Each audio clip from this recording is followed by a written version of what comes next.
es una entidad, es considerado como un síntoma, un estado del paciente. Ojo, no es una enfermedad, no es una enfermedad. Esto se produce como consecuencia de otros factores que vamos a mencionar luego. Esto tiene una etiología, hay una fisiopatología y hay forma de hacer un diagnóstico, porque en algunos casos se podría revertir, pero cuando ya es total, ya obviamente las posibilidades son casi nulas, ¿ok? Entonces vamos a definir qué es el coma, pero antes quisiera un voluntario o una voluntaria. ¿Qué es coma? Sin revisar, por favor, porque si no, no tiene sentido. Así, rápido, así. A ver, creo que hay un alumno,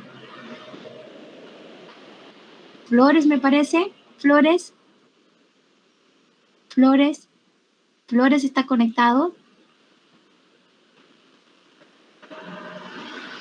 Dayana,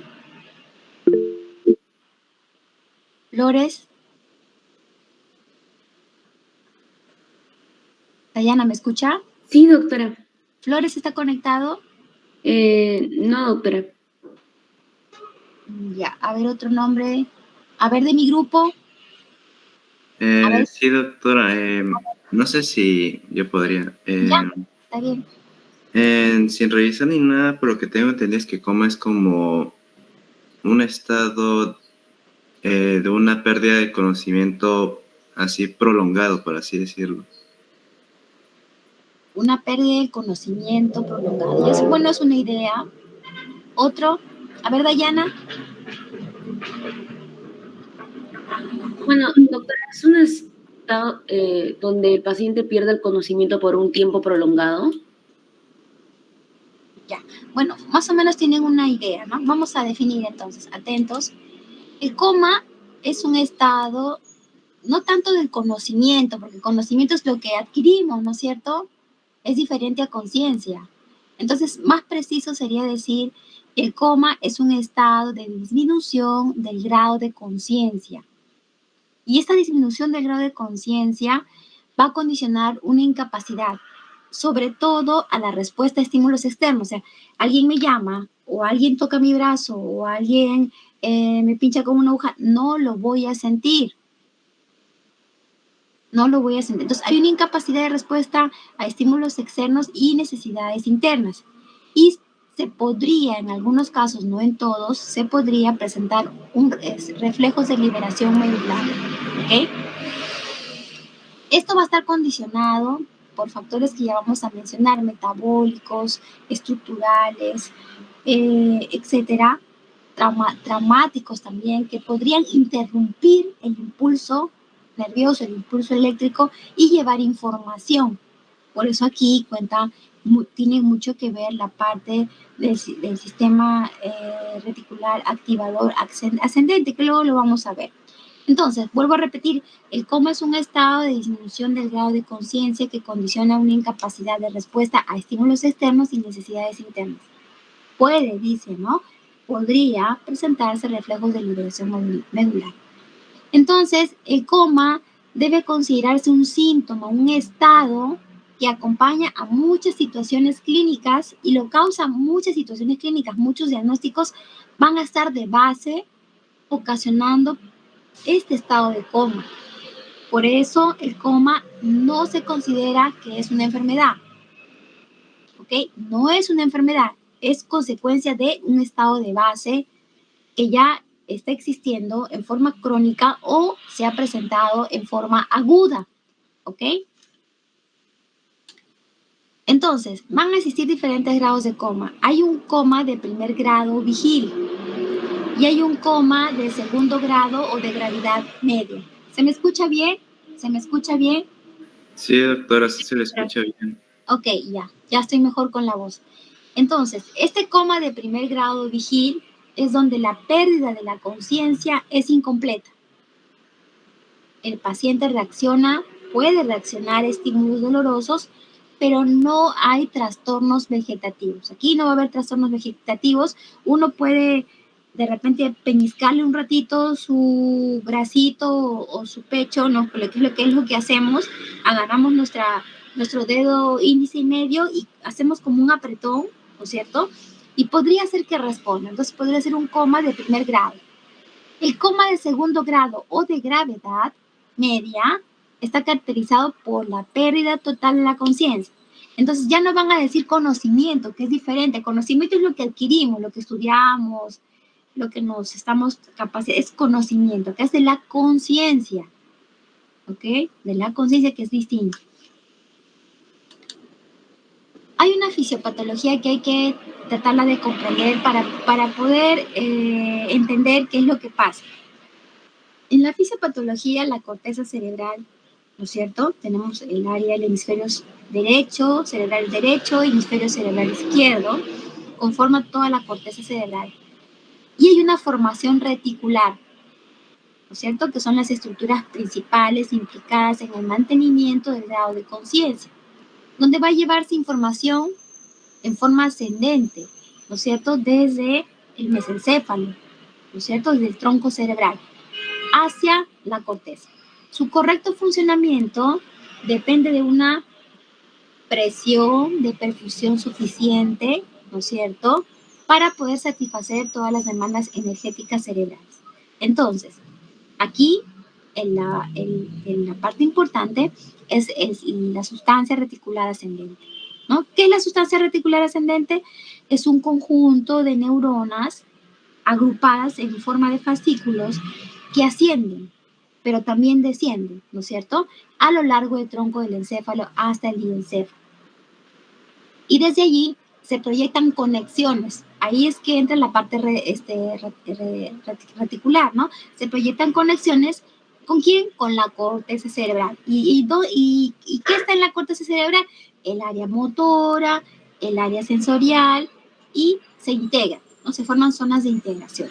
Entonces, el daño de las neuronas implicadas tanto del sistema reticular ascendente y de la corteza cerebral causará una alteración de gravedad variable en el grado de conciencia. ¿Ok? Entonces ya no vamos a hablar de conocimiento, ojo, no confundir conocimiento con conciencia.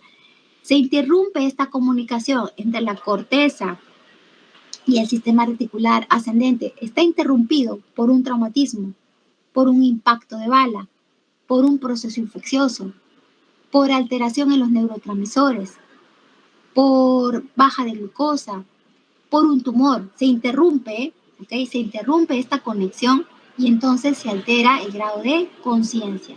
Es ahí que el paciente entra en estado de coma, ¿ok? Lo vamos a ver luego en las gráficas. Entonces vamos a tener aquí el sistema reticular. Miren, acá está el tronco cerebral y la corteza. Y ven ustedes acá como unas, se ve mi flechita, ¿verdad? Se ve mi flechita. Se ve acá como unas, se ve el tronco y se ve unas flechas, ¿verdad? Como una radiación. Este sistema ascendente reticular, ¿no es cierto?, conocido también como un sistema activador reticular ascendente, va de aquí hacia la corteza, asciende desde el tronco cerebral hasta el tálamo y el hipotálamo y desciende a las neuronas motoras de la médula espinal. ¿Y por qué menciono el tálamo y el hipotálamo? A ver, ¿qué hace el tálamo? ¿Qué hace el tálamo? Esto cuenta, es parte muy importante para poder entender qué es lo que pasa en el coma. ¿Qué hace el tálamo?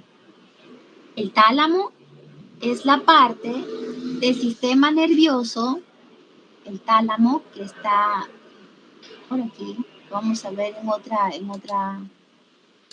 imagen, el tálamo, miren, el tálamo está acá, el tálamo es una parte del sistema nervioso, acá donde está mi flechita, ¿no es cierto? Acá donde está mi flechita, es una parte del sistema nervioso central que trabaja y cumple su función de procesar información. El tálamo procesa información, ¿ok? ¿Qué tipo de información? Sensorial y motora. Gracias a la amplitud de los núcleos, hay unos núcleos que tienen la labor de recibir diferentes, ¿no es cierto?, diferentes informaciones y luego proyectarlas a la corteza cerebral. Entonces, ¿Qué pasa cuando acá ocurre un impacto de bala traumático? O cuando ocurre acá una neuroinfecciosa, o cuando ocurren convulsiones, o cuando hay un tumor en el tálamo. ¿Qué se interrumpe? Chicos, por favor, participen. O sea, se interrumpe la comunicación, por así decirlo, o el procesamiento. El procesamiento, correcto. ¿Quién me está respondiendo? ¿Su nombre? Yo, doctora Franco. Franco, ¿no es cierto? Ya, muy bien, me estás captando. Entonces, capten, por favor, estamos primera hora de la mañana, ¿no es cierto? Es las horas donde más se capta, ¿no? El cerebro no está cansado. Entonces, y también se supone que deben estar todos. Bueno, qué pena que no estén. Entonces, aquí en el tálamo se procesa información sensorial y motora, ¿no es cierto? ¿Que viene de dónde? ¿Proyectada de dónde? Del tronco cerebral, ¿no es cierto? De acá se proyecta, ¿no es cierto? Se proyecta, va, por eso dice sistema reticular ascendente, se proyecta. Pero cuando acá en el tálamo ocurre un factor que lo interrumpe, ya no se procesa esta información sensorial y motora, ¿no es cierto? Ya no puede recibir, ya no puede cumplir esta función y ya no se puede proyectar de aquí, del tronco, hacia la corteza, se ve interrumpido, ¿no es cierto? Ay, Dios mío. Entonces, el sistema reticular ascendente asciende desde el tronco cerebral hasta el tálamo y también el hipotálamo y desciende, ¿no es cierto? Esa es la función del sistema, llevar información, transmitir impulso eléctrico. Habíamos mencionado otra estructura, aparte del tálamo. Habíamos mencionado El hipotálamo. El hipotálamo. Fiorella, ¿está Fiorella? ¿Está Fiorella? Sí, doctora. Muy bien. A ver, ¿qué función cumple el hipotálamo?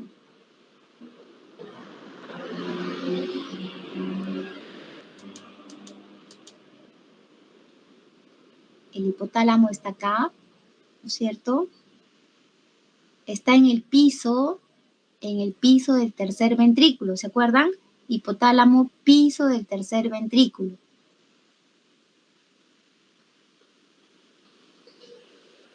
¿Qué función tiene el hipotálamo? Doctora, ¿me escucha? Disculpe. Sí, escucho. En realidad, el hipotálamo desempeña varias funciones, ¿no? Pero, por ejemplo, la regulación de la temperatura, del hambre, Claro. las respuestas al estrés. Muy bien, regulación de la temperatura corporal, la frecuencia cardíaca, la sed, el hambre, los ciclos del sueño y la presión arterial. ¿Correcto? Ya. Entonces, en el sistema reticular ascendente se dice que se va a llevar información desde el mesencéfalo, diencéfalo, ¿no es cierto? El tronco cerebral hacia la corteza, pero que van a intervenir en este trayecto el tálamo y el hipotálamo. Decíamos nuevamente, para repetir, el tálamo es una parte del sistema nervioso central que va a trabajar y cumplir la función de procesar información sensorial y motora, gracias a la amplitud de los núcleos que están aquí para poder recibir diferente información y proyectarla hacia la corteza. Este tálamo juega un papel crucial. El tálamo juega un papel crucial en la transmisión de información sensorial a la corteza. Miren, vuelvo a repetir, el tálamo juega un papel crucial en la transmisión de la información sensorial hacia la corteza, permitiendo que seamos conscientes. Gracias a que el tálamo está en buenas condiciones, todo está bien, anatómicamente conservado, no hay tumoraciones, no hay un problema infeccioso, etc.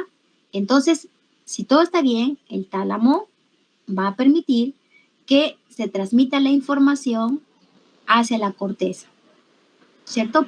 Y esto va a permitir que seamos conscientes, no conocimiento, sino conscientes, y al estar conscientes, alertas, en vigilia, podamos responder a estímulos que hay en el entorno, ¿ok? A su vez, acá está el tálamo, ¿no es cierto? Y el hipotálamo, que está más abajito, en piso del tercer ventrículo, como dice su compañera, va a permitir la regulación de la temperatura corporal, la frecuencia cardíaca, sed, hambre, también ciclos del sueño y la presión arterial, ¿correcto? Entonces, estas dos estructuras son fundamentales. Si estas dos estructuras son dañadas, la persona no va a poder estar consciente, alerta con su medio entorno. Y es ahí donde se produce el coma. ¿Correcto? ¿Está claro? Sí, doctora. Sí, doctora. Ya, espero que todos estén conectados. No es, ya es domingo, es tranquilo. Puede venir preguntas en el examen y esto es parte del día a día. Esto es parte del día a día. ¿Cómo nos vamos a dar cuenta que un paciente está con trastorno de conciencia, trastorno del sensorio, encefalopático o coma? ¿Cómo tenemos que diferenciar? Porque va a haber puntos que pueden coincidir, pero puntos que ya marcan la diferencia, ¿no es cierto? En trastorno, por ejemplo, un paciente letárgico. Es un paciente letárgico, por ejemplo, responde, pero lento. Sí se da cuenta, pero lentamente, ¿no? Trastorno del sensorio, está desconectado con su entorno. Está desconectado con su entorno, pero puede hacer que responda a algunos estímulos externos. Entonces, es trastorno del sensorio, nada más, ¿no es cierto? Encefalopático, el encefalopático puede estar agresivo, puede estar haber incoherencias, es otro.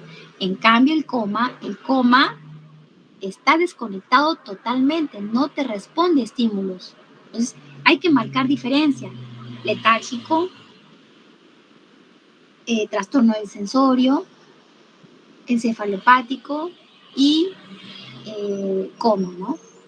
También hay obnubilación. La obnubilación es diferente. El obnubilado está mirando.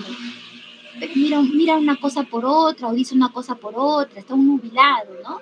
Entonces, son situaciones distintas y hay que marcar diferencia de lo que es un coma. Porque en el coma tenemos que actuar rápido, porque probablemente si es parcial y no total, se le puede intubar rápidamente, coger rápido el diagnóstico, cuál es la causa del coma, ¿no es cierto? Y poderlo de repente en algunos casos revertir, si es que es posible, ¿no? Porque en otros casos ya no lo es posible. Entonces, hay que tener en cuenta esto. Muchos pacientes de la emergencia nos llegan con trastorno del sensorio, que es la mayoría, pero el 1% de los que llegan a la emergencia llegan en estado de coma. Hay otros que entran en estado de coma ya después de varios días hospitalizado, pero a diferencia es que en este paciente que está varios días hospitalizados ya tiene estudios previos, imágenes, hemogramas, electrolitos, etcétera. Entonces muchas veces sabemos ya cuál es la causa que podría llevarlo al coma. Pero el asunto es cuando estamos en la emergencia, llegan pacientes en estado de coma, ¿no es cierto? En estado de coma. Entonces, la familia viene en ansiedad, ¿no? Porque probablemente esto fue crónico, fue en el tiempo o fue brusco. Entonces, la familia viene con ansiedad, con estrés y para nosotros también tener que actuar rápido para poder ver si le podemos sacar a este paciente de este estado. Pero va a depender también del interrogatorio y de la información que nos pueda brindar el que lo trae o la familia. Obviamente aquí el paciente cero información, obviamente, ¿no? No, es netamente necesitamos del apoyo de quien lo trae. Entonces, miren, acá menciono mucho el tálamo y el hipotálamo. Queda claro entonces los conceptos, ¿verdad? Sí, doctora. Muy bien. Entonces, su función del sistema reticular es regular el grado de conciencia o vigilancia del cerebro, activándolo para poder responder a cualquier estímulo externo. El habla, si me tocan, si cómo está el día, si estoy ubicado en tiempo, espacio y persona, etc. Entonces esta formación reticular va a estar constituida por células y fibras nerviosas, miren, sale de acá como una radiación llevando toda la información y se encuentra presente en gran parte del sistema nervioso central, médula, tronco encefálico y encéfalo. Las neuronas de la formación reticular del tronco encefálico forman una red cuyos axones se proyectan tanto hacia el cefálico como hacia el caudal, ¿no es cierto? Porque no solamente es ascendente, sino también descendente, pero en este caso vamos a hablar de lo ascendente.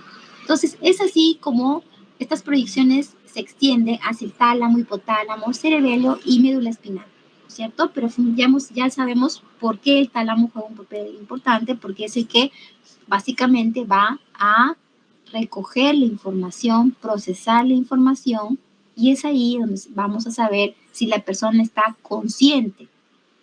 Y si está consciente, nos va a poder responder a estímulos.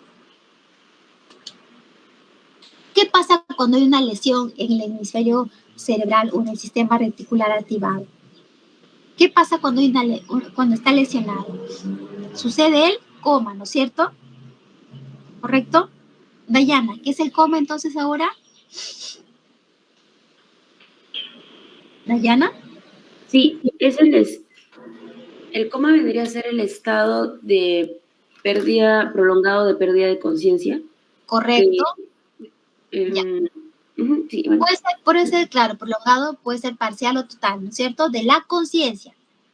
Entonces, acuérdense, es de la conciencia, no es del conocimiento, porque ahí del conocimiento estamos hablando de otra cosa, ¿no? Es de la conciencia, ¿no es cierto? De la conciencia. Entonces, si esto está alterado, ¿dónde está el problema? ¿Dónde está el problema? El problema puede estar ¿Sistema reticular, doctora? Puede estar en el sistema reticular que no lleva la información, o ¿dónde también puede estar? O no procesa en el tálamo. En el tálamo, chicos, en el tálamo. Porque el sistema reticular lleva la información, pasa al tálamo, el tálamo lo procesa, el tálamo va a procesar la información sensorial hacia la corteza cerebral, permitiendo entonces que seamos conscientes de lo que ocurre en nuestro entorno y poder responder a estímulos. Chicos, el tálamo, por favor, ¿ya? Entonces, cuando ocurre coma, va a haber alteración de la conciencia y pérdida total o parcial, Puede haber un trastorno motriz, parálisis, paresia, puede haber alteración de la sensibilidad, difusos o localizados, puede haber trastorno cardiorrespiratorio, ¿no es cierto? Y si hay trastorno cardiorrespiratorio, puede haber arritmia cardíaca, puede haber un shock, un paro, ¿no es cierto? Porque también no solamente va a afectar el tálamo, sino va a afectar el hipotálamo, ¿no es cierto? Recordando que el hipotálamo va a permitir la regulación de la temperatura corporal, frecuencia cardíaca, sed, hambre, ciclos del sueño y la presión arterial. Puede haber alteraciones de los esfínteres y ver incontinencia o retención, ¿ya? Entonces, eso es todo lo que se va a observar cuando hay una lesión en el hemisferio cerebral o sistema reticular ascendente. Muy bien, puse este esquema para que se acuerden dónde está el tálamo. Miren, aquí está el tálamo, toda la función importante, ¿no?, que tiene, y acá el hipotálamo, ¿no es cierto? Están los núcleos, los diferentes núcleos, acá está la médula espinal, ¿no es cierto? El bulbo, el centro cardiorrespiratorio, el bulbo, ¿no? ¿Ok? Están las vías, la vía mesocortical, la vía nigroestriada, la vía túbero infundibular, la vía mesolímbica. ¿Ok? Entonces, no se olviden, por favor, qué tan importante juega un papel tanto el tálamo como el hipotálamo para nosotros determinar si un paciente tiene trastorno, ausencia total de la conciencia, ¿no es cierto? Porque no va a procesar la información sensorial, y es ahí donde vamos a denominar que es coma, ¿ya? Porque puede llegar un paciente con encefalopatía. Para un paciente con encefalopático tiene etapas, ¿no? Grado 0, 1, 2, 3, 4, 5, donde el 5 ya podría entrar a coma. Un trastorno del sensorio, vuelvo a decir, es diferente. Una nubilación es diferente, letárgico es diferente, son términos distintos, porque acá no va a haber, acá el paciente de alguna manera puede estar algo alerta o darse cuenta, en cambio en el coma hay bloqueo total de la información del procesamiento sensorial, por lo tanto la persona no está consciente, no está consciente. Este es el sistema reticular, miren cómo van las flechitas, cómo lleva toda la información, por acá el tálamo, el hipotálamo lleva toda la información, ¿no es cierto? Acá está también cuando hay una causa como un tumor, por ejemplo, un tumor que esté en esta zona del tálamo, también se alteran los moduladores, ¿no? ¿Y a quién llamamos los moduladores? A los núcleos colinérgicos, nodranérgicos y serotoninérgicos, ¿ok? Que también se podrían ver alterados. Entonces, por ejemplo, obviamente que cuando el paciente no está, su estado de conciencia está bloqueado, también obviamente se ve bloqueado todos estos circuitos que implican la regulación del sueño. Obviamente también están bloqueados, ¿no es cierto? Entonces, el control del sueño y la vigilia dependen de la modulación del tálamo. El tálamo modula y la corteza del tronco se... Los principales componentes de este sistema modulador van a ser estos núcleos que ya hemos mencionado, colinérgicos, noradrenérgicos y serotoninérgicos. Estas estructuras tienen proyecciones tanto en la corteza como el tálamo, donde tienen efectos directos e indirectos sobre la función cortical. Entonces, imagínense cuando hay un tumor, hay una infección, o hay una hipoglicemia, ¿no es cierto? O hay trastornos electrolíticos, alteran todo este sistema y un paciente podría entrar a un estado de coma, ¿no? Ya va a depender de muchos, qué es lo que pasa para poder determinar si esto es parcial o total. Coma, síntomas de alarma. Puede haber un coma metabólico y puede haber un coma estructural. Por ejemplo, si a una persona la encierran en un sitio, ¿no es cierto?, que no entra oxígeno, podría ser hipoxia y muerte cerebral, podría entrar a un coma metabólico. Un paciente diabético podría entrar en hipoglicemia, ¿cierto? La hipoglicemia es mucho más severa en un paciente diabético que en uno que no lo es. Podríamos nosotros también entrar en hipoglicemia, claro, si no comemos varias horas, 24 horas, 48 horas sin comer, podríamos entrar en una hipoglicemia y hacer muerte de neuronas, ¿no es cierto? Esto se podría revertir, pero ya hay muerte cerebral. Y por ejemplo, en un paciente diabético, ¿qué es mejor que ocurra? ¿Una hiperglicemia o una hipoglicemia? A ver, ¿quién me dice? Correcto, ¿no? Es mejor que ocurra una hiperglicemia, porque en una hiperglucemia no va a haber muerte cerebral, muerte de neuronas. En una hipoglicemia sí. Por eso, ¿cómo podemos diagnosticar que un paciente diabético está en hipoglicemia? Va a estar diaforético, frío, ¿no? No. Rápido. A veces ya ni, ¿para qué pido el examen? De frente le pongo 4 dextrosa 73% y lo saco rápido, ¿no? Una intoxicación endógena o exógena, ¿no es cierto? Puede afectar a niños pequeños. La alteración puede ser progresiva, ¿no? Y puede haber hallazgos clínicos simétricos. Les comento el caso, por ejemplo, cuando estaba en el tercer año de la carrera,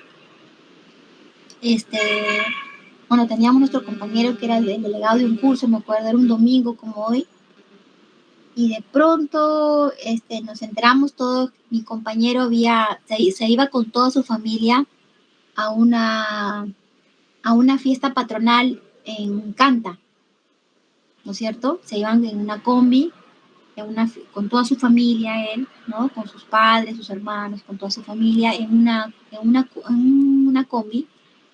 Y en la parte baja de la combi estaban llevando juegos artificiales. En el camino, estos juegos artificiales, por el calentamiento del motor y todo, estos juegos artificiales se prendieron y hubo un incendio dentro de la movilidad de la combi. Y mi compañero, como estudiante de medicina, él optó por sacar a uno por uno. Sacó a uno por uno, a sus padres, a sus hermanos, a todos los que estaban en la combi, a uno por uno. Y el carro, la movilidad estaba lleno de CO2, ¿no? De smog. Él sacó a varios, habían quemaduras, algunos se quemaron, quemaduras externas. Él no hizo quemaduras externas, pero ¿qué quemadura hizo? A ver, ¿quién me dice?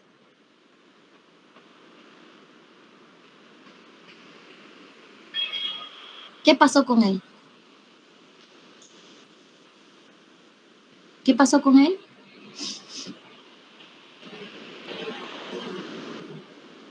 ver, mis alumnos,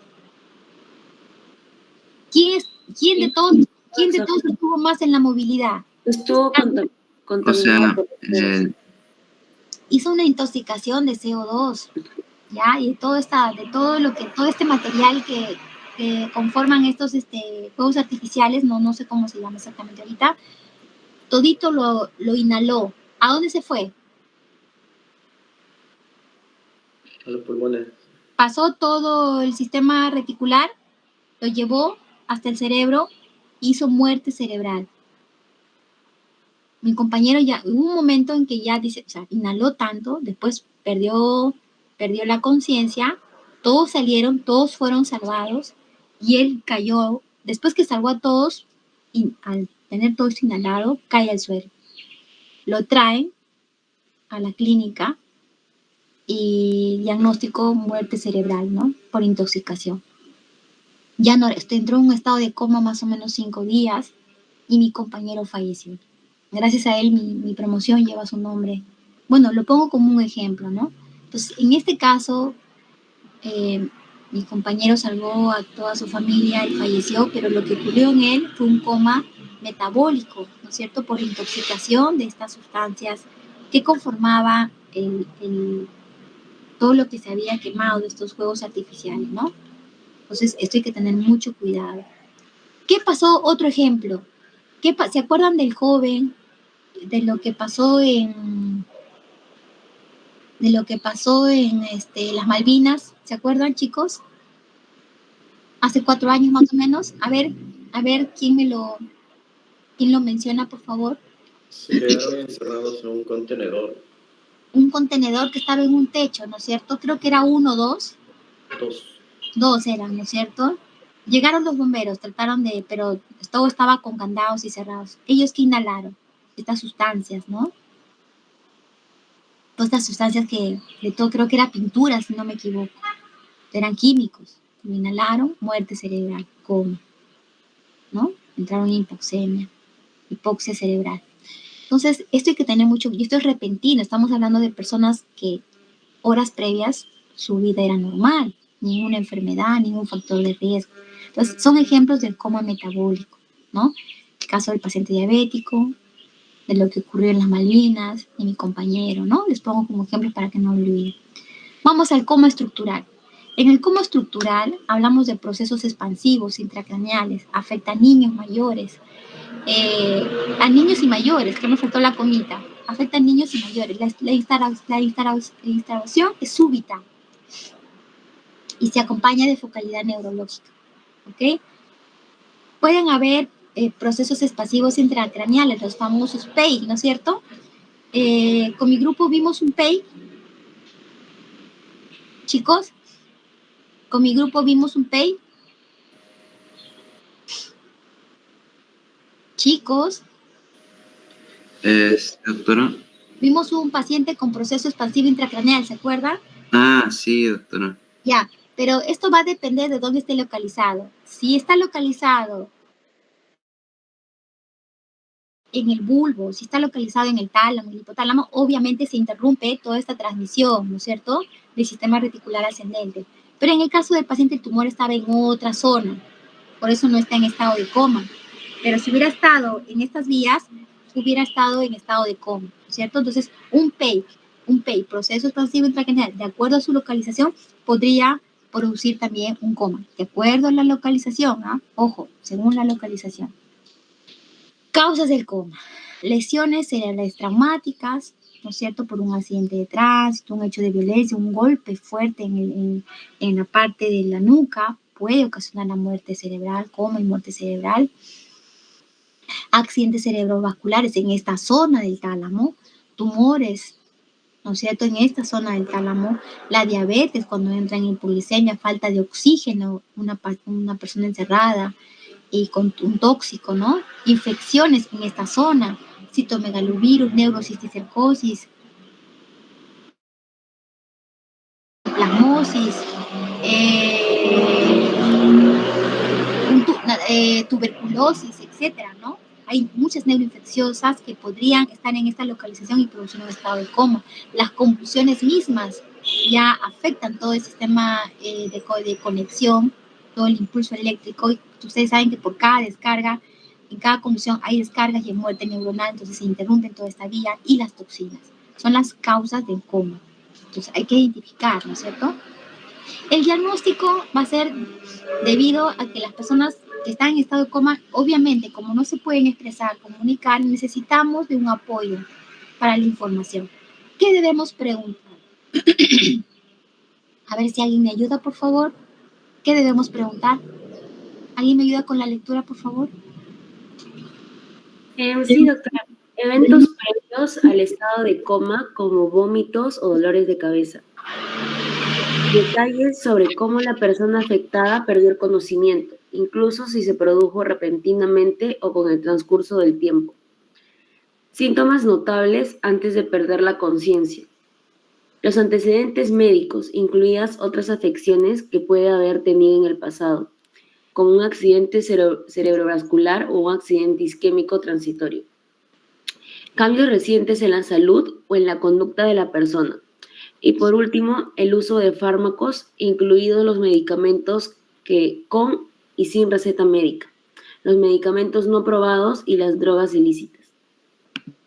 Claro, drogas también. En las drogas también hay unas que se inhalan, ¿no es cierto? Y una sobredosis también podría producir un estado de coma porque interrumpe la comunicación y bloquea el sistema reticular ascendente. Entonces, todas estas preguntas son las que debemos efectuar para poder focalizarnos cuál es el origen de este coma, ¿no es cierto? ¿Cuál era el basal del paciente, ¿no? Horas previas a lo ocurrido o días antes a lo ocurrido, cómo era su vida cotidiana del paciente, ¿no? Si esto fue progresivo, qué pasó, qué hecho ocurrió. Todo esto nos interesa saber para poder dar con el diagnóstico. Y luego vamos a aplicar la escala de Glasgow, ¿ok?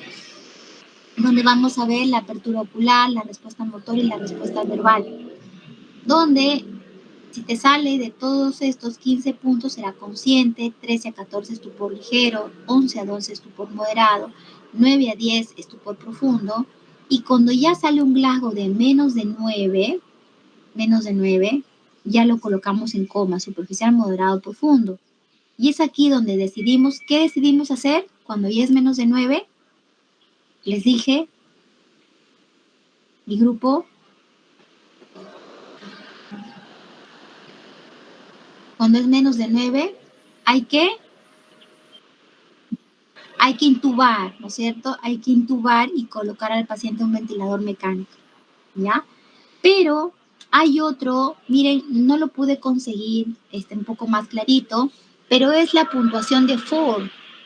La puntuación de Ford, que es para coma, donde va a haber también respuesta ocular, motora, pero además va a haber los reflejos del tronco y la respiración, ¿ya? Si alguien lo consigue más clarito, de repente me lo pasa, por favor. La puntuación de Ford, que es específicamente para coma y que lo aplican los intensivistas y los emergenciólogos.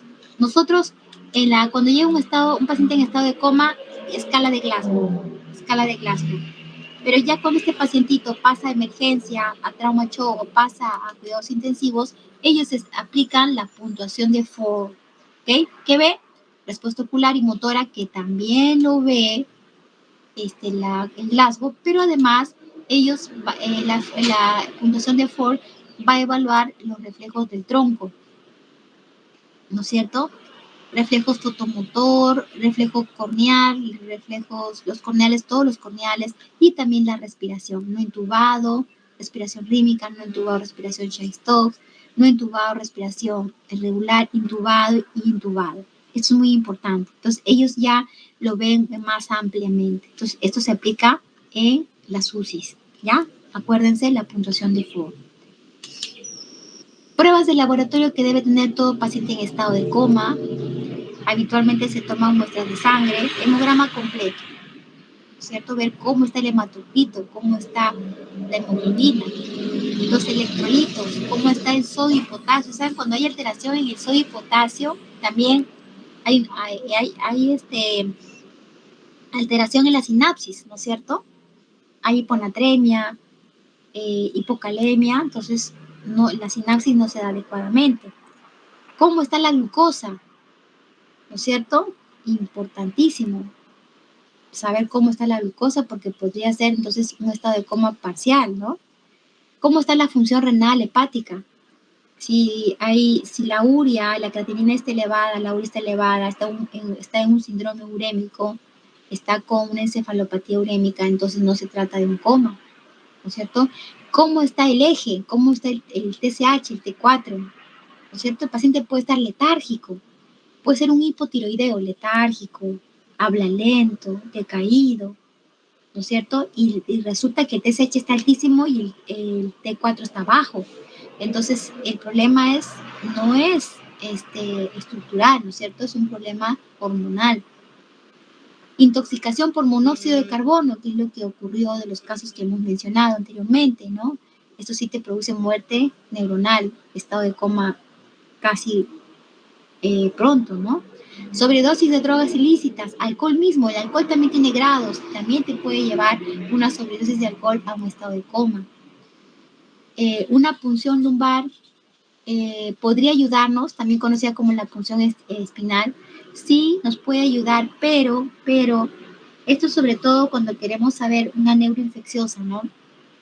Criptococosis, para TB, para citomegalovirus, para toxoplasma, entonces hay que hacer punción lumbar, pero antes de hacer no se le puede hacer punción lumbar a un paciente a buenas a primeras, primero hay que ver si tiene edema de papila, por eso es importante hacer un fondo de ojos. Si hay edema de papila, no se puede hacer punción lumbar hasta que baje el edema cerebral. Baja el edema cerebral, podemos hacer una PL. Y también una TEN cerebral. Con una TEN cerebral vamos a ver si hay edema cerebral, pero además veríamos si hay daño estructural, ¿no? Entonces una TEN cerebral de primera intención nos es de gran ayuda. Pero si queremos ver tronco, ¿nos ayuda una TEN cerebral, chicos?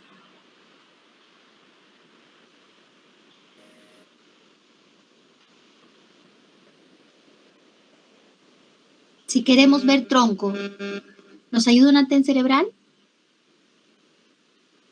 ¿Me escuchan?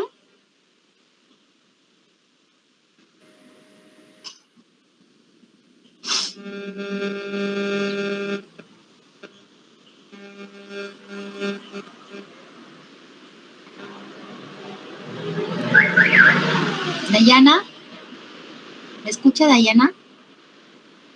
Sí, doctora. Ya, para ver tronco, ¿nos ayuda una TEN cerebral? No, no es cierto. Nos va a ayudar una Resonancia. Una resonancia. Una resonancia, ¿no es cierto? Entonces, las pruebas por imágenes que ya luego vamos a ir pidiendo, ¿no es cierto? Ahora, acá el problema es que necesitamos apoyo de la familia, ya para eso ya habremos ubicado a la familia, etcétera, ¿no? El CIS no pone esto y si lo pone demora, o sea, no es tan rápido. A veces el seguro lo sea más rápido, igual, toma un tiempo. Entonces, muchas veces la familia necesitamos tener el apoyo de la familia que apoye con estos exámenes porque tienen un costo, ¿no? Entonces, la tomografía en este caso se usa para poder ver más detalladamente, ¿no es cierto?, el cerebro, la corteza cerebral, ¿no? Ver si hay sangrados, si hay tumores, si hay un ACV, si hay una otra afección que pueda estar dando origen al estado de coma. En el caso de la resonancia magnética, este estudio se usa porque hay potentes ondas de radio y un campo magnético, ¿no es cierto?, para poder crear una vista mejor, ¿no es cierto?, con más detalle del cerebro, pero no solamente del cerebro, sino de otras estructuras. Por eso la resonancia magnética son particularmente útiles para poder examinar el tronco encefálico. El tronco encefálico.